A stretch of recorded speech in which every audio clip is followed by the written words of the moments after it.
তো নমস্কার, আমার নাম বিপুল রায়। আমি চলে আসলাম ফের আরও নতুন একটি ভিডিও নিয়ে তোমাদের সামনে। তো আমি আজকে বলবো এমন একটি স্টকের নাম যেটা কিনা একদিনই 9% কাছাকাছি ক্র্যাশ হয়ে গেছে। ঠিক আছে, আর কি কারণে ক্র্যাশ হলো, আর ক্র্যাশ হওয়ার পরে বাজারে কত দামে এই কোম্পানির স্টক বিক্রি হচ্ছে, তো এই সব বিষয়ে আলোচনা করব এই ভিডিওর মাধ্যমে। তো চলো ভিডিওটা শুরু করা যাক।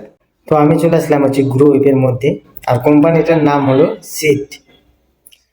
তো দেখতে পাচ্ছ 3,470 টাকা 50 পয়সা আছে কারেন্ট শেয়ার প্রাইস চলছে। আর এই কোম্পানিটা হচ্ছে একদিনে 336 টাকা, আর পার্সেন্টেজ হিসাবে হচ্ছে 8.83%। ঠিক আছে, ডাউনফল করছে।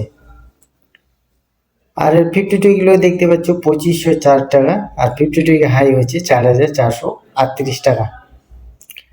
আর ফান্ডামেন্টালস একটু বলে দিই তোমাদের সামনে। মার্কেট ক্যাপ দেখতে পাচ্ছি 14,005 crore, মানে মোটামুটি আর মিড ক্যাপ কোম্পানি। ঠিক আছে, আর পিই রেশিও হচ্ছে 25.37, আর ইন্ডাস্ট্রি পিই হচ্ছে 24.65। তার মানে হচ্ছে সিড লিমিটেড যে কোম্পানিটা আছে, সেম কোয়ালিটির যে আরও যেসব কোম্পানি আছে ওই সব কোম্পানির থেকে কিন্তু এই সিড লিমিটেড কোম্পানির স্টক বাজারে একটু হলেও আর কি বেশি রেটে বিক্রি হচ্ছে। ঠিক আছে, এটাই হচ্ছে ইন্ডাস্ট্রি পিই আর হচ্ছে সিড লিমিটেড কোম্পানির পিই রেশিও কম্পারিজন করে বোঝা যাচ্ছে। ঠিক আছে, আর ডেপ টু ইকুইটি দেখতে পাচ্ছি 0.68, মানে মোটামুটি ঋণ আছে আর কি, খুব একটা বেশি না। তো এই কোম্পানি রিটার্ন দিয়েছে দেখতে পাচ্ছ প্রতি শেয়ারে 136 টাকা 49 পয়সা, পার্সেন্টেজ হিসাবে 10.83%। ঠিক আছে, রিটার্ন দিয়েছে এই কোম্পানি, আর বুক ভ্যালু হচ্ছে 1130। তো যাই হোক, এটা আমি মোটামুটি করে বলে দিলাম।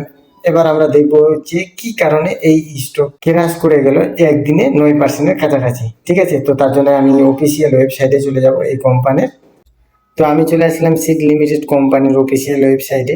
তো কি কারণে এই কোম্পানির স্টকটি একদিনে ক্র্যাশ হলো প্রায় 9%-এর কাছাকাছি, এটার কারণগুলো একটু জেনে নিই। তো সিড লিমিটেডের শেয়ারের দাম কমে যাওয়ার প্রধান কারণ হলো হতাশাজনক ত্রৈমাসিক ফলাফল, বিশেষ করে Q3। ঠিক আছে, কাঁচামালের মূল বৃদ্ধি এবং মার্জিনের উপর চাপ, এছাড়াও শেয়ার বাজারের সাধারণ মন্দা এবং টেকনিক্যাল এর কারণে বিনিয়োগকারীদের বিক্রির চাপ বেড়েছে, যা 13 মার্চ 2026 শেয়ারটিকে বড় ধরনের পতনের মুখে ফেলেছে। ঠিক আছে, আরও কিছু কারণ দিয়েছে শেয়ার পতনের। মূল কারণগুলো নিচে দেওয়া হলো: দুর্বল ত্রৈমাসিক ফলাফল, মানে রেজাল্ট আর কি, রেজাল্টটা একটু খারাপ আসছে।